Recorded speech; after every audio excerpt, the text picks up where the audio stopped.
Welcome to Three Count Commentaries. It's your boy MongoSlade. Welcome to the Friday night edition of AEW Dynamite. And it seems that from the news and notes that there may be a lot more AEW Dynamites on Friday night at 10 o'clock. And probably not good. 10 o'clock is entirely too late for a show. I'm just saying. Anyway, for a primetime show anyway. All right, so let's get through this. Let's get through this show. So Cesar Bonini, hope his wife is doing well. He did the JOB for Darby Allin, a guy who was literally like a quarter of his size. But whatever. Darby's the star here. Stars get treated special. You know, Cesar Bonini got too much offense in, if you ask me. So then Darby calls out Scorpio Sky and Ethan Page. And they didn't come out. They said, okay, well, they did come out, I should say. And they refused to fight for free and said that Double or Nothing would be the end of one legend and the beginning of two more. That the end of one legend, that would be Sting. And then two more, that would be them, obviously. And then Cesar Bonini and his pals, they attacked Darby Allin and Sting from behind, which gave Scorpio Sky and Ethan Page an excuse to jump into the ring and beat him up. And then the Dark Order runs out there to make the save. Because, you know, of course the Dark Order are out there making the save.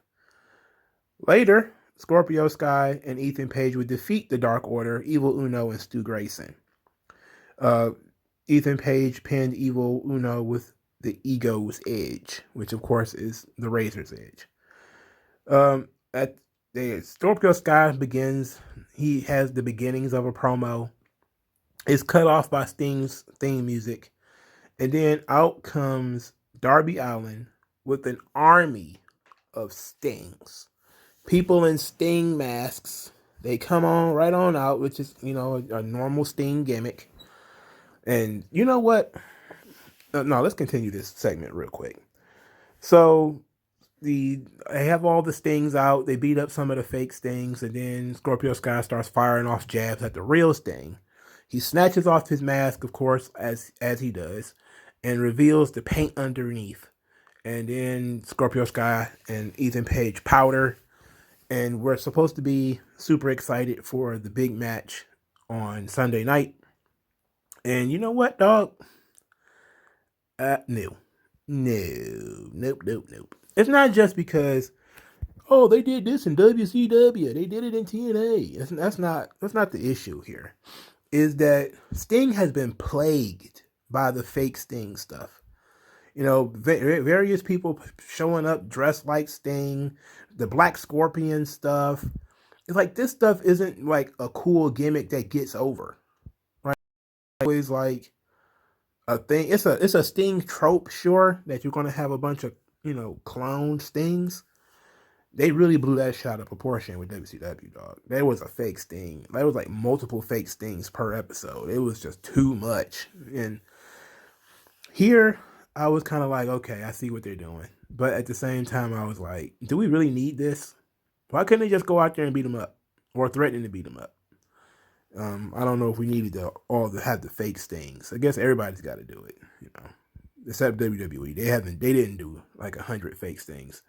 But they did do the WWE 2K thing where all those people were wearing Sting masks. And I believe that the people were Sting masks who performed his entrance at WrestleMania 31, right? I believe there was Sting masks then too. So we're just used to people wearing Sting masks around the place. You know, going back to the days of, you know, Stinger, I believe it was I forget what show that was, but I think that was the Black Scorpion, where there was like 100 Black Scorpions. But I'm pretty sure there was another one too, where there was like 100 Stings. It was like a Halloween Havoc show, where there was just like a bunch of fake Stings rushed the ring. I hope I don't get those two events mixed up, but I didn't need like all the Stings. I didn't need that, but whatever. Then we get a completely trash segment. Paul White, Anthony Ogogo, and Cody doing the weigh-in. This was an absolute waste of time. Not only because Paul White is busting Anthony Ogogo's balls about how many people are with him. He's like, get on in here, come on in here, don't eyeball me, kid. You eyeball me, it'd be the last thing you ever do. You were too scared to come out here by yourself? And then here comes Cody with half of the fucking Swedish consulate that just comes the fuck out. You're like, what in the fuck is going on? This nigga got a parliament of people behind him. What is going on here? Why he got so many people? Who are all these people? You got baby girl coming down the steps, man. Her legs were like toothpicks. She could barely come down the stairs. She's walking like Gumby. What the hell is going on? Who are all these people? You know, like, we was just making fun of Anthony Ogogo for having too many people. And this motherfucker come out here with the Soviet. What is going on? This nigga got Congress behind him. Why? Why he got a Senate and a House of Representatives behind him? What is Cody doing? What is he trying to say here? Oh, you think that you're going to have like an entourage? You think you're a big star because you have an entourage? You have yet to see my entourage. I'm going to show you how the American dream entourages. And then he comes out here with all these goddamn people.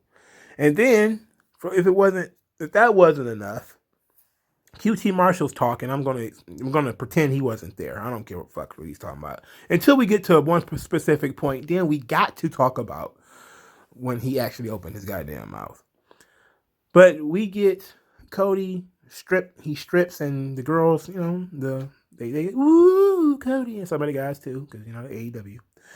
And he gets on the weight scale, and he's grinning on the weight scale. Not just because people are clapping for him and everything is good, but because Paul White clearly doesn't know how to use a scale. This was the most pathetic shit. He clearly did not know what he was doing. And he was even on comment. He was even talking like, I didn't get time to get a digital scale. I'm like, how long was this segment supposed to be? It's a work, Paul. Just say random numbers. Up the 216, whatever. Get out of here. Don't show people that you don't know what the fuck you're doing. You're not a doctor. You're not a nurse. It's okay for you not to know how to use a scale. Just say random numbers. It's a work anyway. Who cares? 225, 225, whatever. Now if you'd said like some hardcore Holly shit, like he's 472 pounds, people are like, what? Not only did you not read that, you probably don't even know numbers. You could have thrown out 216, 218, 220, 225, anything between 215 and 240. People wouldn't even thought about it. He wanted to make sure he get it exactly right. And Cody is standing there smiling.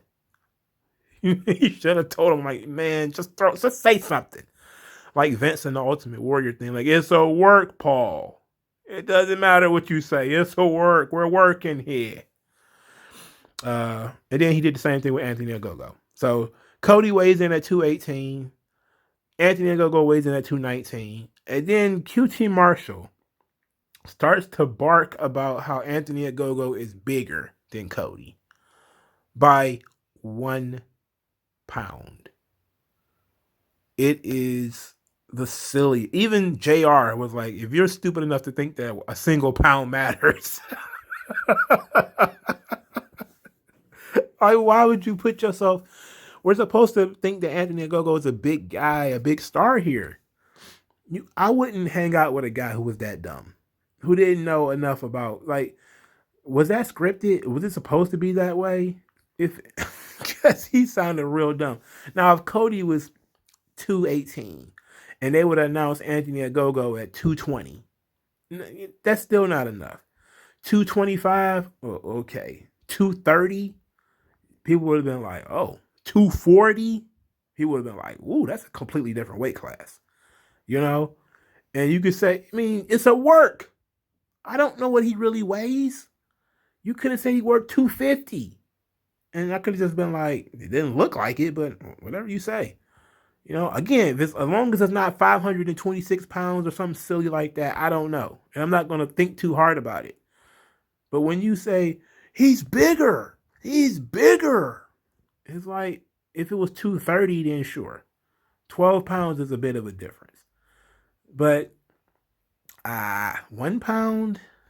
And then it was just kind of like, people were shooting fireworks in the background. There's a USA chant. There's an Austin Powers chant because Anthony Ogogo was in his tights, and of course the Great Britain flag, the flag of the United Kingdom, and people are chanting Austin Powers. It is ridiculous. It is, and it's all ends with Cody thanking everybody, saying, "Hope you enjoy the show. Enjoy the show. We'll see you guys for Double or Nothing." I got my 15 minutes, so I'm happy. Brandy, Tony, we happy? We good? Okay, we're out of here. And it's like this is a complete waste of time. You could have worked this. For starters, why do we need to have a weigh-in? Why not let Anthony Ogogo cut a promo? Like, think about how much more effective that would have been for Anthony Ogogo to have 4 or 5 minutes in the ring by himself, with his entourage or whatever. And he could even say, we already did the weigh-in. I'm 15 pounds heavier than Cody. You guys don't know nothing about that because I'm a real fighter. That weight advantage, Cody's not going to stand a chance. And he could have steered clear of all this USA, England shit, which is the worst part of the angle. Besides the fact that Paul White doesn't know how to use a fucking scale. The worst part of the fucking angle is America and England has been, closer than pockets on a pair of pants for the past 60 fucking years. We're not at war. Again, at worst, some American stumbles across the British breakfast and blows a gasket at seeing blood pudding for the first time. Or blood sausage, whatever the fuck it's called. And pork and beans or whatever the fuck. That's about it. Otherwise, we watch Doctor Who, they watch Star Trek. It's so much cultural back and forth that if it wasn't for the accents, it wouldn't be much of a difference. This is the stupidest foreign menace that I've ever seen in a wrestling ring. This is so dumb. The foreign menace is a goddamn Englishman. And it's not even like a blue blood, like a snotty aristocrat like William Regal was. And, I saw a lot of people trying to defend this. Like, oh, but what about the blue bloods? What about William Regal? Like, William Regal's character was very arrogant. And it was based off of him looking down on, the U.S. being just one of the many things that he looks down on. But he's a blue blood. He's supposed to be an aristocrat. If Anthony Ogogo is a boxer, since when does he go into boxing matches talking down about the country? That's silly. He should be talking about his his physical superiority. And I would have loved to give him an opportunity to interact with fans by letting him cut a promo right there in that segment. But, whatever. They don't trust him with a live crowd yet. Whatever. But this was the shits. This was the shits. I literally started yawning right in the middle of this. And I struggled to stay through the show from this point forward because this was tough. What's the next thing that happened? We got a promo for the Stadium Stampede. Talking Heads talked about it. Then we got a fight backstage between Powerhouse Hobbs and Christian Cage where they got into a fight. And they were just fighting. Just the two of them. It was a duel at high noon where we got the fight in progress. They were already throwing elbows and stuff at each other. And then the man that they referred to as Powerhouse Hobbs was overpowered by Christian Cage. Powerhouse Hobbs was overpowered by Christian Cage. And then he got hit with like a flag post. One of those things you put a flag in. Christian hit him in the gut with it. And then was going to cave his goddamn skull in with it. And then, he had to get saved by the referees. And then he speared him onto a stack of boxes. Knocked the boxes over. And I'm like, man, what did this guy do? What did he do? What did he do wrong? Because you would think that you would put the badass, the guy who should be a badass, you would put him over. He jumped Christian from behind, beat the hell out of him, choked him out or something like that. Christian has concussion issues. You could, target the head, hit him in the back with a chair or something, you know, to play it up and then just have, Powerhouse Hobbs just kind of mean mug over him, flex a little bit. Got the big arms and the big shoulders and everything, mean mug it, but nothing. And then Taz, I believe, was actually around, like he wasn't even on commentary or something, and he had like nothing to say about Hobbs getting his ass beat. He had nothing to say. It was just kind of like, oh well, things happen. Whatever, dog. Okay, so Hangman Page versus Joey Janela. What an abortion this was. I'm not gonna lie to you guys, man. I did not see how Hangman Page came to be a bloody mess. I didn't notice it until the end of the match, because the match was sloppy as shit. Because Joey Janela doesn't know what the fuck he's doing, and it's crazy because he gets paid to do this. It's okay not to know what the fuck you're doing if you don't get paid for it, but when you do, it is a shame. But this match was the shits, obviously. Hangman Page being stuck with these guys, man. I do not know what to tell you. I get it. He can't wrestle like Miro and Darby, and he can't wrestle those guys all the time. But for fuck's sake, it's been like a year and a half of him just trying to make every undercard goober that they ever come in contact with relevant. And of course, this match had a bunch of fucking botches in it. And I don't know if he got busted open on a botch or he got busted open. It's obviously looked like it was an accident, whatever it was. But he was leaking pretty bad. And it was worrisome because he's cutting this promo after he called out Brian Cage. He calls out Brian Cage while leaking. And then he's talking and he's clearly out of breath, and it makes sense for you to be a little winded. You just had a match. Match was too long, by the way. But he looked like he's about to tip over, like he had lost so much blood he's about to tip over, and like he had blood in his eyes and there's blood around his mouth, and I'm just saying to myself, like, bro, what are we doing here? We're just going to ignore this guy is a bloody fucking mess, and we're just going to ignore it.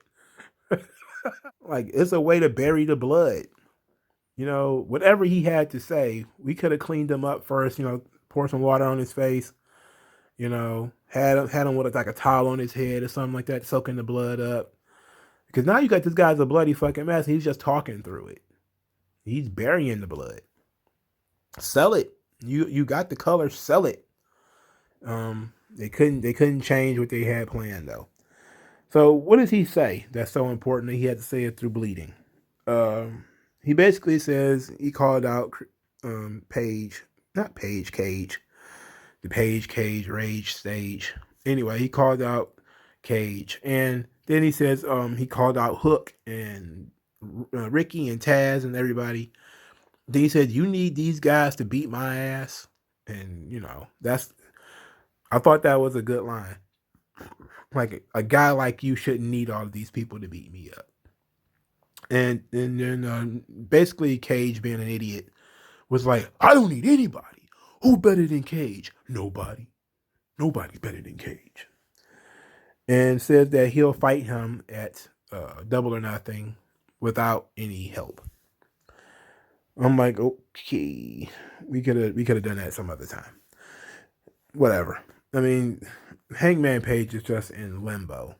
I'm talking like he's on his own island where he just is so far removed from everything else that nothing seems to matter anymore. So Eddie Kingston and Jon Moxley, they had the shoes, they threw the shoes in the mud, and they talking about it's time to get serious.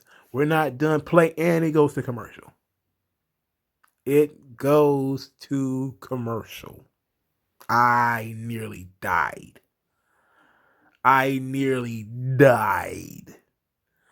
Because I thought it was just my TV.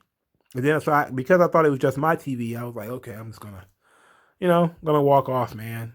We'll see what happens. And then I checked Twitter just, while I was washing dishes or some shit. And I figured out, like, oh, It happened to everybody. So then what happens is when they come back from commercial, they just ran the promo.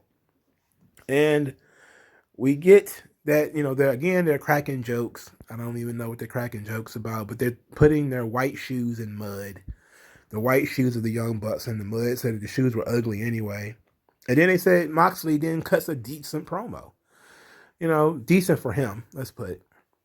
It wasn't his best work, but it was better than I thought it would be. Where he says that, people are saying that they're not a real team, but they're brothers, and they've had each other's back for a long time. He kind of tossed out an anecdote, and Eddie Kingston was all about it. Like, yeah, you remember those days, huh? Like, and then he says, like, the Young Bucks, they might be a real team. They might be better at tag team than they are. They may be a better well-oiled machine, but, they're not going to win. Those belts are T-bone steaks, and you're looking at two hungry pit bulls ready to. I want those belts. I know. I want those belts.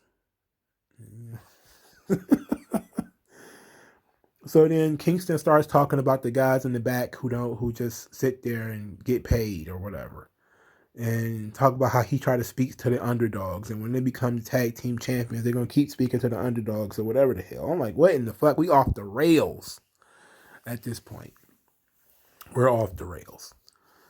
I think that these two guys are just hanging out, shooting the shit with a camera right there, and then they just put together a pastiche of whatever they can. Whatever sounds like a coherent promo.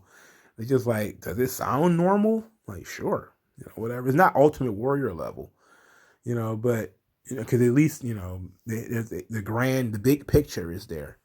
But, between the jokes and them, especially the inside jokes were just between the two of them and stuff like that, you get kind of lost. But I still like them as a team. I just want them to stop doing silly stuff like putting shoes in mud and stop going to commercials during their promo. So then we get Pac, Orange Cassidy, and Kenny Omega. Pac comes out and cuts a heel promo. I didn't know he was a heel. If we're being honest, I really didn't know. But basically says that Orange Cassidy is irrelevant. The only man relevant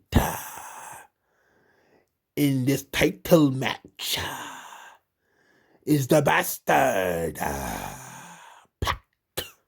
And then Don Callis comes up on the screen, calls random wrestler a sociopath.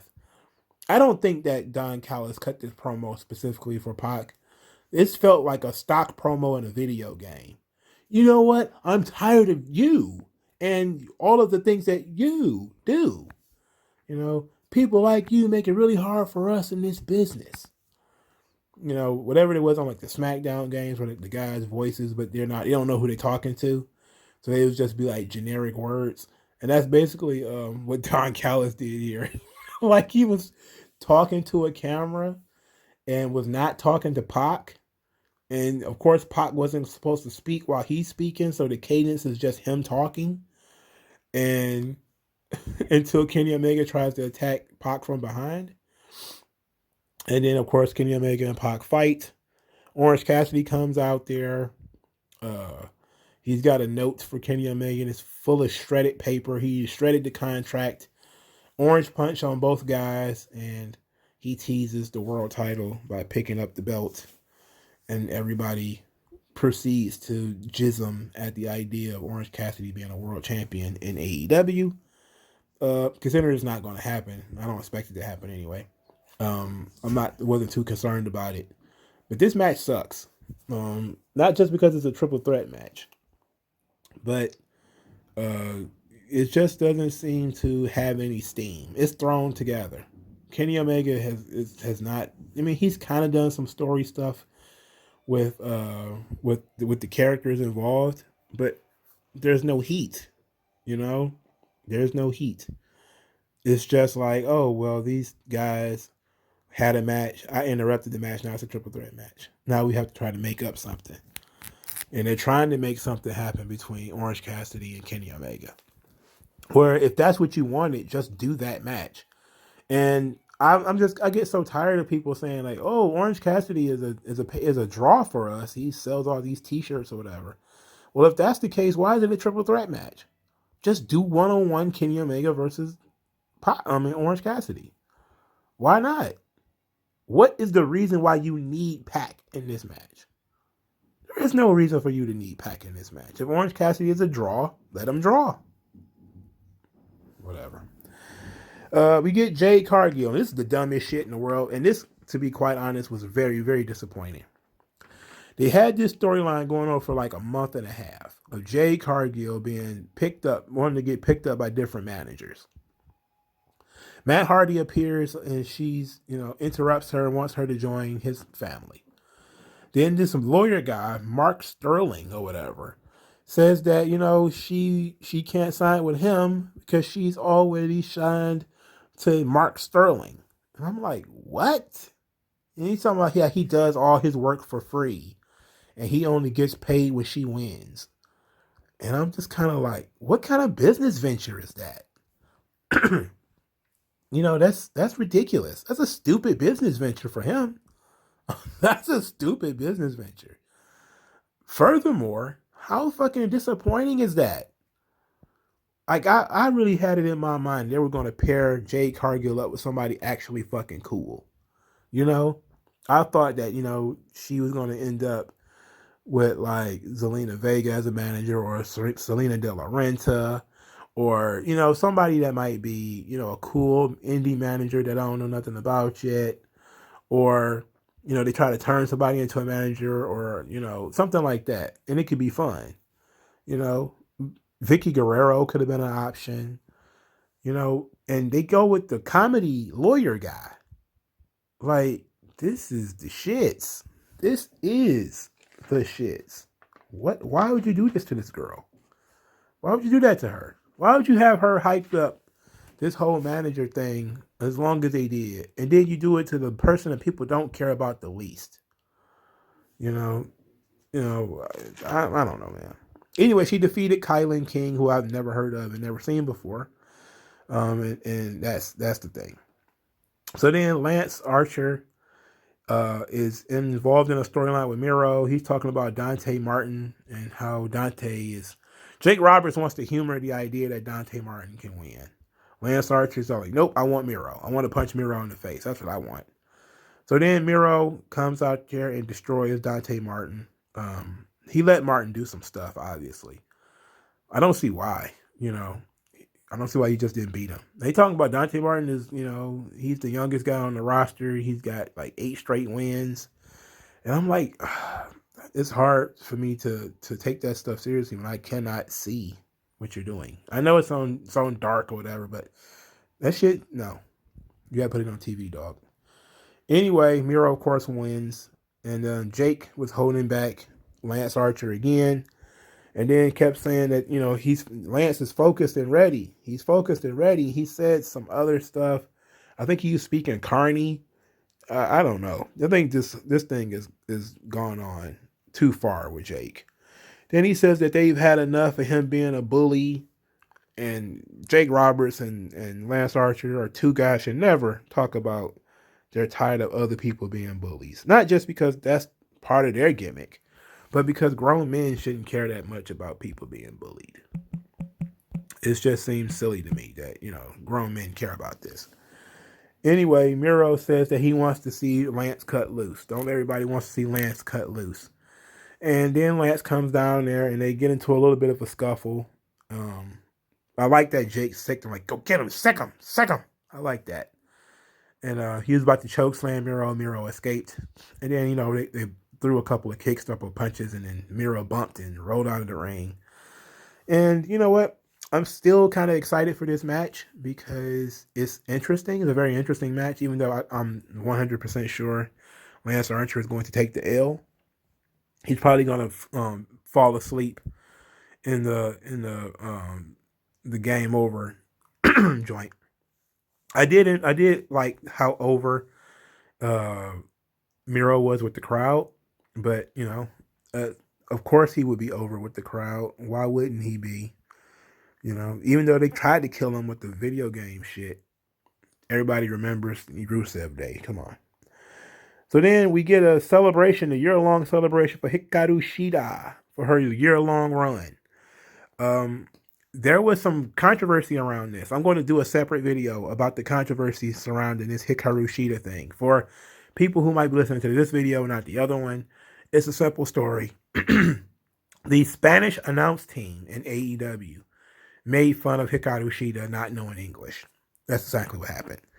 So she was rewarded with a new belt, a new AEW women's title, which simply is a bigger version of the other belt. And they had a difficult time putting the belt on her because I think they were looking for her hips. They couldn't find her hips. So there was always this looming threat that the belt would just slide down because she didn't have that much in the way of hips. I don't think they just didn't hand it to her, put it on her shoulder. She was carrying the other one, I believe. So they should have just handed it to her and let her do it or whatever. But they was trying to be gentlemen. Anyway, it's a little bit bigger, a little bit shinier. It's it's a little bit better than before. So then she just says when she won the title, there were no fans, and we been beat over the head with that because they, Shivani said it already. And then she says she was very proud of this moment and that, this title is for you and for you and for you. And then here comes Britt Baker, who basically says she's going to be the face of the new era. Like the last era was 316. This era is DMD. People, look, why would you do that? Why? Why bring that up?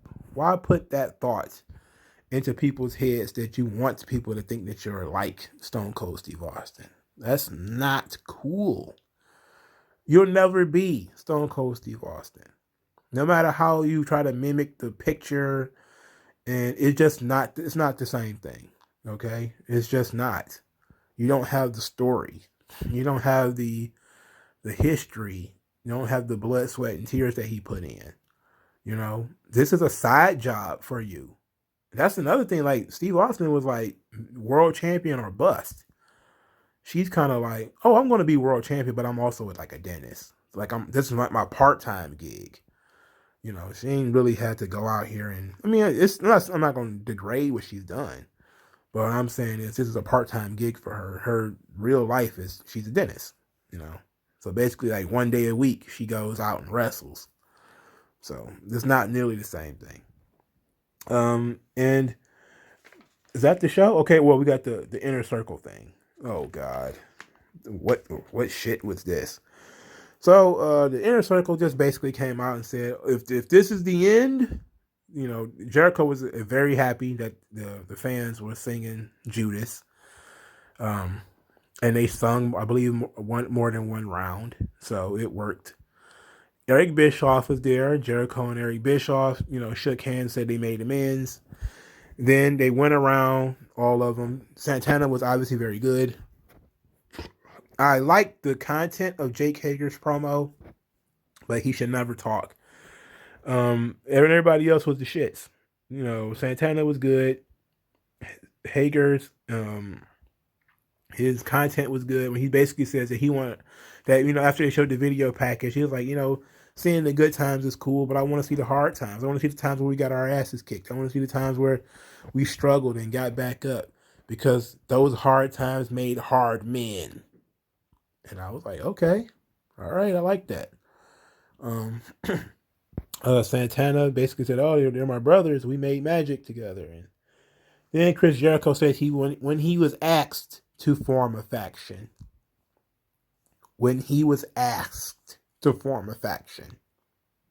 Jericho. In kayfabe, bro, we're supposed to believe that you handpicked these guys because they're so good. You're telling us, oh yeah, some rando was like, hey Chris, you should form a faction. What do you think? Instead of being like, I had an idea to form a faction, and therefore I did, and this is why I picked these guys. So it's basically, oh yeah, we lose, we going down in the blaze of glory, and they give the middle finger to the. I hate that middle finger stuff, man. It's so corny. Fuck. It's so try hard. So then we get MJF. MJF again is talking to a camera. And because he knows that you're not saying anything back to him, he's just going to go. He's just going. And he was talking about how excited he was to get them in the stadium stampede. And then he showed us, he unveiled that he had kidnapped and abused the man of 1,004 holes. And he had this really great line about, making the Iceman colder than ever or something like that. I didn't write it down, but it was pretty cool line. And of course, it was an ambush. This led to Jericho and them running out there to help. Then they get ambushed by the Pinnacle, and everybody gets a power driver. After it took them forever to get set up. So those guys were upside down for a long time as they awaited their fate of getting power driven off the bleachers and through a table. Which, of course, begs the question, how can you wrestle after that? I mean, in a real story, when wrestling was taken seriously, if you power drive somebody off of a thing through a table, that's something where you don't see that guy for like a month, right?